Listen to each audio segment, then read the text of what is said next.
જિલ્લાના કલેક્ટર અને બંને પતિ પત્ની.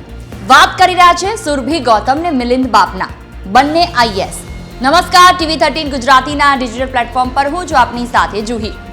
બંને પતિ પત્ની 2017ની બેચના આઈએએસ ઓફિસર છે. સુરભી ગૌતમ જેઓ મધ્યપ્રદેશના વતની છે અને મિલિંદ બાપના રાજસ્થાનના. સુરભી ગૌતમ હાલમાં દાહોદમાં કલેક્ટર છે અને મિલિંદ બાપના અરવલ્લી કલેક્ટર તરીકે સેવા આપી રહ્યા છે. એક જ બેચના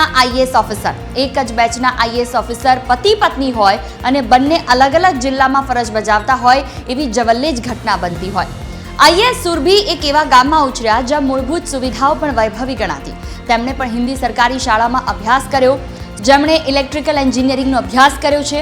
અને મિલિંદ બાપના જેમણે નેશનલ લો સ્કૂલ ઓફ ઇન્ડિયામાંથી માસ્ટર ઓફ બિઝનેસ લોઝ અને MLS યુનિવર્સિટીમાંથી BComનો અભ્યાસ કર્યો. સૌથી મોટી હાઇલાઇટ એ છે કે સુરભી ગૌતમ UPSC સહિતની કેરિયરની અનેક પરીક્ષાઓ ક્લિયર કરી છે. જો કે સિવિલ સર્વિસની પરીક્ષામાં તેમણે અવ્વલ નંબર મેળવ્યો. પતિ પત્ની બંને અલગ અલગ રાજ્યના વતની છે, પરંતુ સિવિલ સર્વિસ સાથે ક્લિયર કર્યા પછી ગુજરાતને કર્મભૂમિ બનાવી અને જુદી જુદી જગ્યાએ ફરજ બજાવ્યા બાદ રાજ્ય સરકારે પતિ પત્નીને અલગ અલગ જિલ્લાના કલેક્ટર બનાવ્યા છે.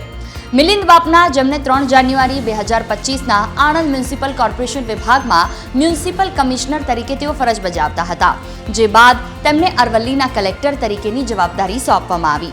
આવી જ અવનવી અપડેટ માટે જોડાયેલા રહો TV13 ગુજરાતીના ડિજિટલ પ્લેટફોર્મ સાથે. નમસ્કાર.